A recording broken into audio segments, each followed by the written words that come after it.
everyone, and welcome to Breaking Character LARP. Today we are in the Workshed, and I'm here to talk to you about something very special and close and dear to my heart. If you watch my channel, you'll probably notice I do a lot of LARP videos, and then every so often I'll throw in, a miniature wargaming thing. I'll throw in a terrain building thing here or there, or painting something, and I make a lot of references to miniature wargaming in a lot of my LARP videos. It's kind of the other great passion that I really have. So whenever I feel like it, like now I guess, I want to make a quick little video about it. When I was spending some time with my parents during Christmas break, I really kind of got to dive back into how did I get into this? How did I get into miniature wargaming? Because when you look on the surface of it, you're painting little guys, you're building little towns for them to fight in. How did I get into this? How did I go from building with Legos to building all this stuff I have down here in my basement? And I kind of want to tell you that story with the help of my parents. Every Christmas, my mother would set up what we called the platform. It was pretty much a miniature village that was built around the Christmas tree. And I know a lot of people do this. You have your Christmas tree set up, then you have all your little houses and your manger sets, and then you have a train running through it. It's just a Christmas tradition. But for us, our miniature town took on this even bigger, part of the house. We moved furniture out of the way to make room for the platform. And every Christmas, my parents would set this up. My mother, she bought all these little ceramic houses, hand-painted them all. She put snow on it. She'd make roads. She made this entire little miniature city for us. And my mom really encouraged us to help build the platform. She never told us, don't touch anything. No, she was always like, come here. Would you like to paint a house? Would you like to build things for it? So my sister and I, we were really interactive with this. We were helping set it up every year. We helped put the lights in every year. We'd even help add to parts of the city. When I turned about 15, 14, 16 or so, I guess the allure of a Christmas village wasn't there anymore. I didn't really have a passion for, people ice skating around on a little lake. So as a young boy obsessed with Black Hawk Down, military history, World War II, and all that jazz, my mother let me build a military base in her Christmas village. So you have the old village, you have the old town, and then boom, there's tanks and airplanes and barbed wire and you name it. I really have to hand it to my mother. I really got into it and I wanted to build a lot of the pieces to it. And that's what I have with us today. I was able to salvage some of the pieces that I used as a kid, and I wanted to share those with you. In a way, these are the first pieces of miniature wargaming terrain that I ever built. So I don't actually remember building these, but this is a guard tower that I built. Pretty simple construction. I think these are all made out of toothpicks, and the roof is made out of a popsicle stick. And the guy that I have inside, he is a Micro Machine. I'm sure you guys remember Micro Machines when you were a kid. This is the Micro Machine Man, presenting the most midget miniature motorcade of Micro Machine. I loved Micro Machines. I guess as a kid, having the big vehicles, you always want to have a vehicle to play with. And what better way to have vehicles to play with than just making really small vehicles? So I had tons of these. My mom bought so many of these little Micro Machines. And the models, they don't really hold up to scrutiny today. They're a facsimile of a person, a facsimile of a gun. But as a young boy, you're really able to play an entire war, right in your backyard or right on your couch, having little helicopters flying in and dropping off guys and tanks rolling around. And as you can see, it's just globbed with hot glue guns. I really learned to love hot glue guns from my mother. I used hot glue guns for everything. And in fact, some of these guys had hot glue gluing them down onto the platform, onto the miniature city, so I had to pull some of that off. But yeah, as you can see, it's seen better days, and I might want to repair this guy at some point and put him on my shelf. But yeah, this was one of the first pieces of terrain that I built. I also remember building this guy, and I'm not proud of this. I'm not proud of this one. What it is, it's supposed to be a barracks, and I guess it's supposed to be a barracks at night, which is why the doors and windows are all yellow. And I guess I don't know what happened. I guess I just stopped, or maybe it was behind cover. Some of the photos you'll see on here, you'll see where this was located, and I guess I just didn't finish it. The choice of foam, young Roy, bad choice here. Not good foam to use. This is almost like floral foam. It's very porous, and as you can see, the light kind of can shine through it. The foam that I use today is like the insulation foam. You guys have all seen this stuff before. I love this stuff. It carves very nicely. You can use a foam wire cutter on it. It's great stuff. But this, I used popsicle sticks and just painted it all black. I don't know, I guess I was in the Rolling Stones at the time. I really did like the Rolling Stones. And our final piece is a rocket. Because how else do you have a military base without a rocket?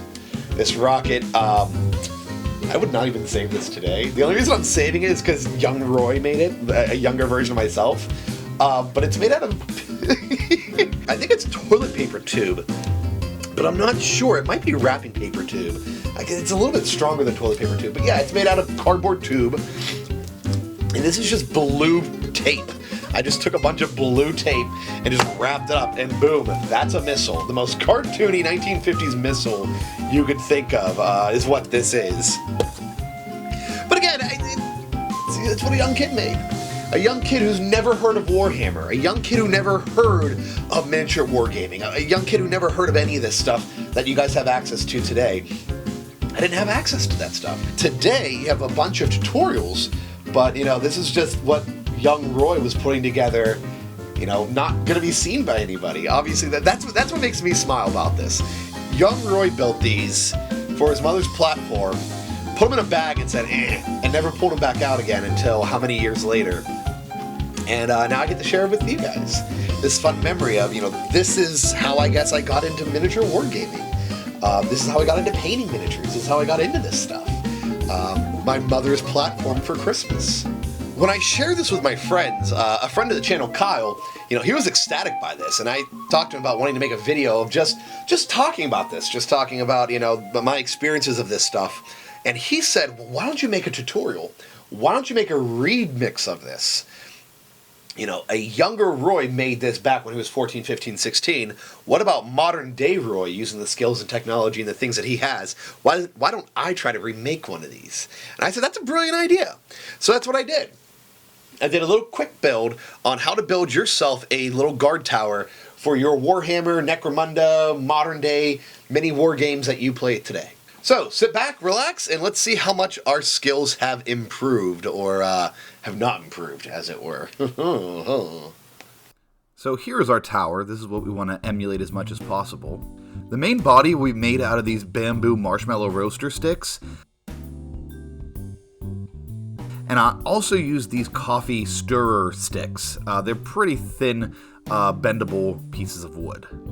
I want the tower to be in scale with the rest of my miniatures, so I use here some Necromunda gang leaders from, obviously, Necromunda. And I decide on a 10-inch height. I think that's going to be pretty good for our purposes here. Using a hot glue gun, I'm just going to add some support structures on the bottom and the top of our 4 pieces, our 4 legs to this tower. I just tried to eyeball it as much as possible. I think it's 5 inches at the bottom and 3 inches at the top, but I just want to make sure the angle looked. Then I just started filling in using these like cross beams. Again, I'm not a math kind of a guy. I'm very built on the fly here, so I just kind of did what made it look as appropriate as possible. Some didn't fit in quite well, so I tried to shave some down to make sure the support beams kind of fit in. To get our second set of legs in the exact same angle as our first, what I'm going to do is tape them down over top of them. This is just some really easy masking tape that's not going to rip or tear, and that'll give us the exact same shape that we had before for our first set. So they should be, ideally, they should be now symmetrical when I finish the whole construction. Now comparing the two, they look pretty symmetrical, as good as we can be. Again, this is built by maybe some Necromunda gangers or maybe some group of inexperienced engineers, so if we have any errors, that's fine. I realized I didn't like how thin it was, so I want some more bulk in there. So I add a few cross beams to create these 3 segments of the tower. I don't like how the ends kind of have those tabs, so I'm just going to cut those off. To get my 2 sets of legs together, and to get that same kind of symmetrical feeling, I'm going to tape them first to my cutting board. Then, I'll be able to glue the beams together over top, and that will give me the same angle as I had before. 5 inches at the bottom, 3 inches at the top.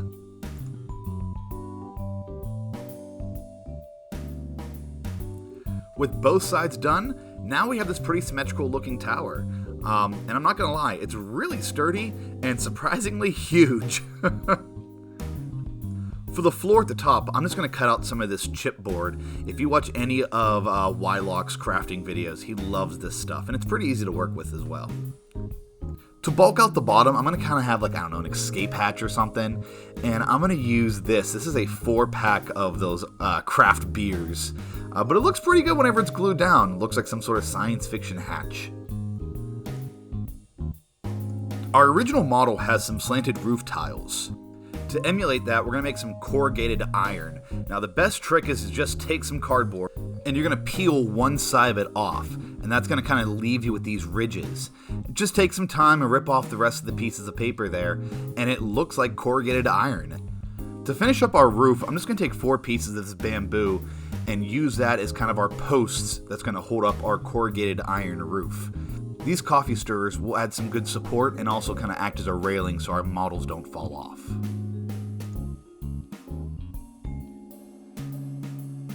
I'm not happy with this solution, but it's the only one that seems to work best. I'm just going to now hot glue those posts onto the graphics chipboard. And what's great about that material is it just really sucks up this glue. And as you can see, I don't need to do anything extra. I don't really need to hold that part up. All I have to do is just glue it down and it'll stay there for you. Now it's just time to add on those final cross beams. With our posts finished, we can now actually start cutting out our roof, our corrugated iron cardboard roof. It's always good to try to dry fit these as you're building. The last thing you want to do is build all these pieces and then it doesn't work together. And lots of space for you to get your models in and out. And of course, off camera, I decided that I wanted the roof to be angled just like the original model. I'm not sure if this cardboard is going to warp over time or when we start putting paint on it, so I'm going to just add some coffee stirrers as kind of a support so it doesn't bend. A piece of bamboo right down the center will kind of give it some extra support. Finally, now it's just time to assemble it all together. Just a couple beads of hot glue, getting our base down, and then from there, a couple pieces of hot glue to get our roof on.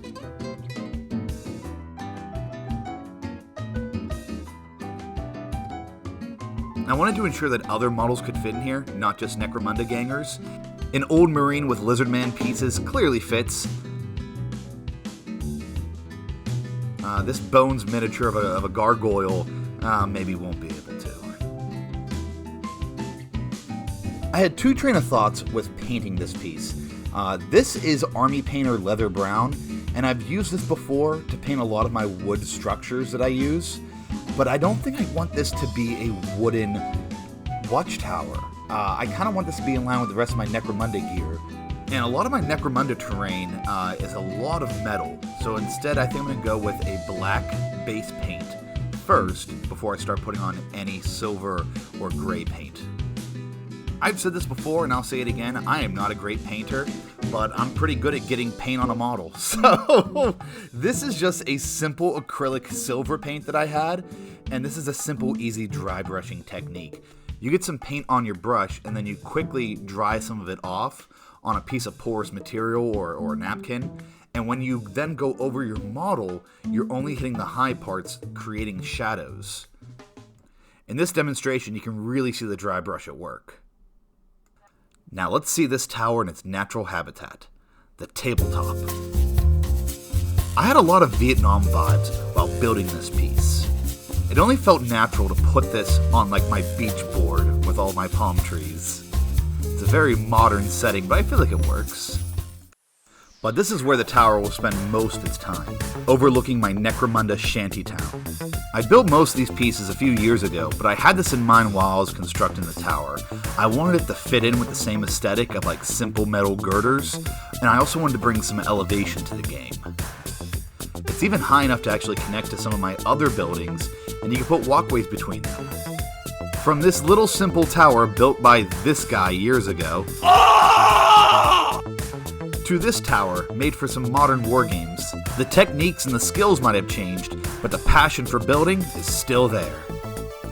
This is Breaking Character LARP, and thank you very much for watching. If you want to see more videos like this, don't forget to like, comment, and subscribe, and of course, please leave a comment down below. I love reading your comments and hearing what you guys have to say. If you want me to make more of these wargaming videos, please leave a comment down below telling me so. This was pretty fun to make, and it was a nice little blast from the past. Have a great day, and again, thanks for watching. Too far astray when I see that beacon shining for me all alone. Back to Texas on the home, oh shit.